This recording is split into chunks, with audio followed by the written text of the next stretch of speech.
Hello, boys and girls. It's Mrs. Stathis. I'm going to read Moosetache. Pretty funny. Oh, boy. Moose had a problem. A horrible, hairy, prickly problem. It grew right below his nostrils and just above his upper lip. A moustache. Now, not for a few spare hairs or shy little stubble. No mere weak, wandering whiskers on the upper lip of this moose. No siree. Moose had a big, bushy, bristly, mighty moustache. But a moustache that was a burly, surly, mangy mess, and it itched a lot. Sure, he plucked and he tweezed, he even clipped, snipped, and teased, but his combs were still cowards, and his brushes rebelled, his scissors simply surrendered.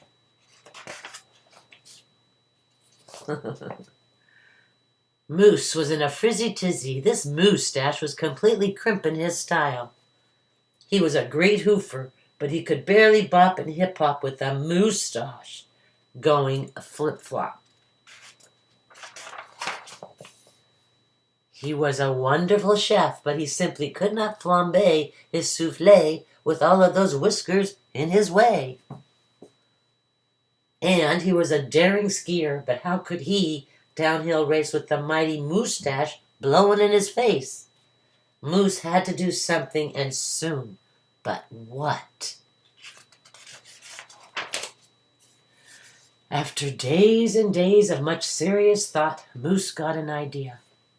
He crossed some hair here, he crossed some hair there, and he tried his moustache around his neck. A moose scarf seemed to be the ideal answer to his problem. It was so simple, so easy, so perfectly perfect. Oh boy. But then his moustache got knotted and mangled and horribly tangled, and those hundreds of hairs still prickled and tickled. Worse, Moose could barely take a breath with all that moustache wrapped around his neck.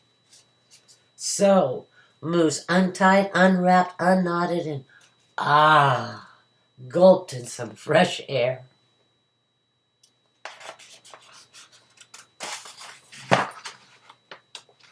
Stuck together. Sorry about that. He got another idea. He parted some hair this way, he parted some hair that way, and he heaped all that moustache on top of his head. Moustachioed antlers seemed to be the ideal answer to his problem. It was so simple, so easy, so perfectly perfect. Until a squadron of squirrels and one very nosy gopher moved right into the Moose Motel. They huddled and hoarded, furrowed and burrowed out. Needless to say, it became quite crowded up there on Moose's head, and heavy and messy. And very, very noisy. The squirrely, chitty, and chatting squeals and squawks woke Moose every morning before the crack of dawn. And that gopher was giving the moose one hairy headache. Moose needed his sleep. He needed his rest. He needed his privacy. Moustachioed antlers, nuts, said Moose. So he unparted and unpiled, untwisted and untwined, and said adios to the hairy horns. But now what? What? The miserable Moose took hold of a hunk of hair and he wrestled it, then roped it. He tethered it, tied, tamed. Aha! A moose tail. Now that was so simple, that was so easy, that was not so perfectly perfect. Talk about a dizzy do. Moose didn't know if he was coming or going. Backward, forward, this way, that. He didn't know which end was which. Moose had to bail on the tail.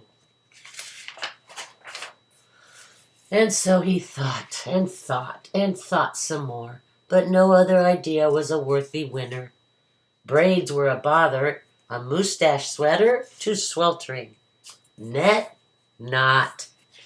Poor Moose, his problem was truly terrible, unbearable, just downright sad.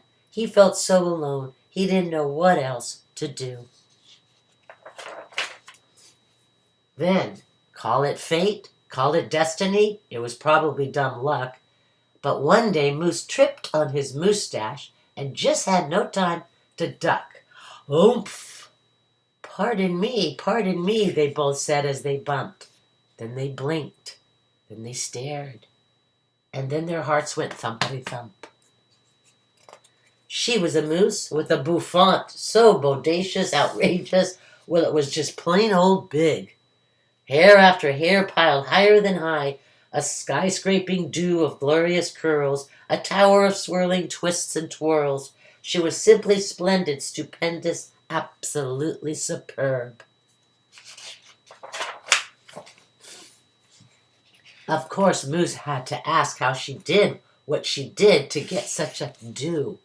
Miss Moose winked and then whispered, "Just a little glue." So she helped he fearlessly plunge a hoof into a fat pot of the white gooey goop, and carefully, oh so carefully, they glopped and they plopped. They pasted and they pressed. They coaxed and curled every truly unruly wayward whisker.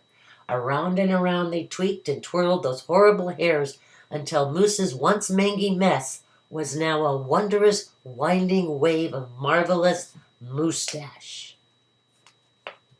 Moose gazed in the mirror and smiled a broad moosey smile.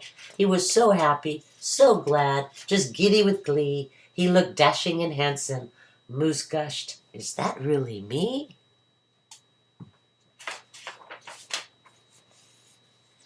With not a care for one hair, the moose pair boogied and bopped, and their cooking was hot, hot, hot. So, of course, it wasn't long after that Moose and his Moosetache and his beautiful bride fox-trotted and tangled and waltzed down the aisle. Good hair days, bad hair days. They vowed to love and to cherish, and with hearts heaped with love and pots filled with goop, they both sighed, "I do glue," and promised never to part. It was so simple, so easy, so perfectly perfect. And it stuck. Thank you, boys and girls. Any suggestions, please reply in the comments. Have a great day. Bye.